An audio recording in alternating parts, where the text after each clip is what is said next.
Baik pemirsa, bagaimana pasca penahanan dari Habib Bahar bin Smith, ponpes yang dibimbingnya selama ini, dibinanya selama ini, yaitu ponpes Tajul Alawiyin di Bogor, Jawa Barat. Kita akan tanyakan kepada mungkin pembina-pembina atau mungkin para santrinya yang masih beraktivitas di ponpes ini. Assalamualaikum. Waalaikumsalam warahmatullahi wabarakatuh. Ini dengan Ustadz Muhammad Ya. Balkis. Ini dengan Zain bin Smith. Zain bin Smith, ini adiknya ya? Adiknya Habib Bahar bin Smith ya? Oke, kita pinjam waktunya sebentar Ustadz. Ya, silakan. Apa kabar Ustadz? Sehat ya? Sehat, alhamdulillah. Oke. Alhamdulillah. Sekarang bagaimana pasca penahanan Habib Bahar bin Smith, ponpes Tajul Alawiyin? Alhamdulillah. Bismillahirrahmanirrahim. Alhamdulillahirabbil alamin. Asyhadu an la ilaha illallah wahdahu la syarika lahu wa asyhadu anna Muhammadan abduhu wa rasuluh. La nabiyya ba'dah.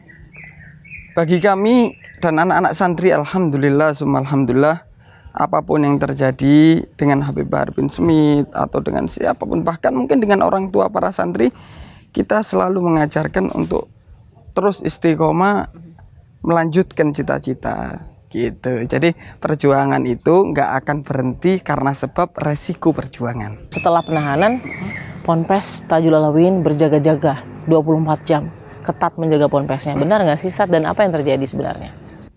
Untuk berjaga-jaga itu kan memang seharusnya namanya pondok pesantren dijaga. Mungkin ada orang-orang yang niat nggak baik dan lain sebagainya. Memang kita jaga ya, kegiatan hampir seperti biasa saja. Memang kita jaga, setiap harinya memang kita jaga. Karena di pesantren kan ada barang-barang berharga milik para ustadz, milik para pengajar dan lain sebagainya. Dan juga takutnya ada orang-orang yang memang dari awal nggak suka, akhirnya ketika ada kejadian ini menurut mereka itu suatu hal yang istimewa bagi mereka, suatu kesempatan untuk menjelekkan, untuk menghina, untuk menjatuhkan, untuk berpikiran negatif segala macam. Takutnya itu mempengaruhi daripada keadaan sekitar pondok. Tapi alhamdulillah untuk sampai saat ini nggak ada apa-apa. Seperti seakan-akan nggak ada apa-apa, tapi memang bedanya adalah ya biasa kita ketemu Habib Bahar di sini tiap pagi, tiap subuh. Sekarang nggak ketemu. Iya, habis subuh kadang beliau ngisi pasti itu kan, habis sholat subuh, habis baca wirdul latif dan sebagainya, beliau buka kitab untuk ngisi gitu. Setelah video beredar luas, entah bagaimana caranya, tapi video itu beredar luas dan sayangnya harus dilihat oleh mungkin orang-orang yang tidak harusnya melihat. Nah, pastikan ada anggapan kepada ponpes ini, wah, ini ponpes penuh dengan kekerasan dan lain-lain. Ternyata mengajarkan nilai-nilai yang tidak baik. Apa yang bisa dijelaskan di situ? Jadi begini dari awalnya. Ya. Semua orang yang nggak suka Habib Bahar atau yang nggak suka dengan perjuangan yang mungkin mereka anggap radikal dan keras, itu apapun yang kita lakukan pasti bagi mereka adalah suatu kesalahan. Mereka nggak mau tahu kenapa sebelumnya, ada apa sebelumnya. Mereka nggak mau tahu. Yang mereka tahu begini, dan begitu. Oh betul kan kata saya begini, betul kan gitu aja. Nah, kami juga ada penilaian untuk ke masyarakat. Selama tidak tahu rentetan kejadian, untuk menyelamatkan saudara-saudara kami yang mungkin di dalam hatinya ada kurang baik, kita kasih nasihat, jangan berburuk sangka dulu, cari tahu dulu apa yang sedang terjadi sebelumnya dan sesudahnya. Karena masyarakat tahunya ada video, ada panggilan penangkapan dan juga penahanan langsung seperti itu. Masyarakat nggak tahu nih kejadian sebelumnya ada apa nih. Ini masyarakat jadi bertanya-tanya, kenapa kok di dalam ponpes Tajul Alawiyin pada saat itu ada perekaman?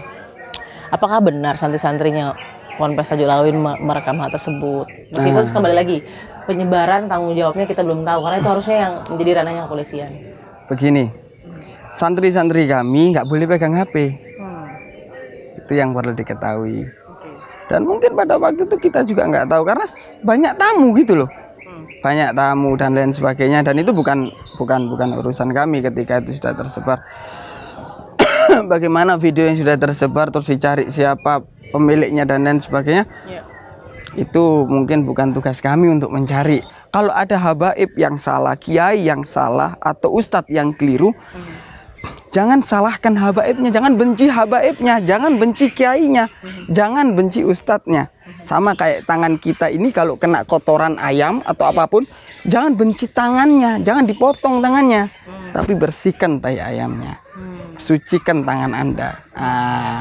Begitu juga. Jadi nanti tolong jadilah umat yang cerdas, umat yang memiliki SDM yang baik, sehingga tidak mudah untuk diadu domba dan tidak mudah untuk menghina, mencaci maki, tidak memuliakan habaib dan ulama.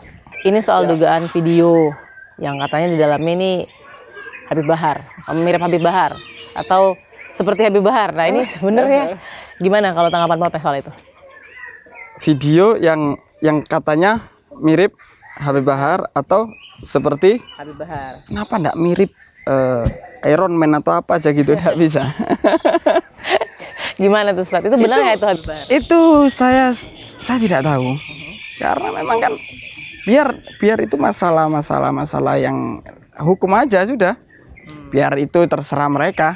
Kalau bisa kasih pesan mungkin untuk keluarga atau mungkin kepada CAJ dan MZ yang bisa menyaksikan, apa kira-kira yang mau disampaikan? Pelapor lah ya, pihak pelapor. Pihak pelapornya. Ya sebenarnya sih kalau saya mau menyampaikan, ya dimohon dengan adil. Kenapa? Karena ini keadilan justru diputarbalikkan faktanya. Yang salah siapa, yang benar jadi salah. Yang salah jadi benar. Nah di situ sekarang ini hukum, kalau saya mau lihat hukum itu sebenarnya itu hanya lancip di bawah, yang di atasnya tumpul. Jadi kalau mau dengan benar-benar mau dibongkar ini hukum, sebenarnya harus ditegakkan hukum dengan sebenar-benarnya adil. Jangan hanya adil di bawah, di atasnya tumpul. Yang salah siapa, yang benar siapa. Yang salah sekarang ini, yang salah jadi benar, yang benar jadi salah. Habib Zain, terima kasih ya sudah berbagi dengan fakta. Kita akan temukan fakta berikutnya.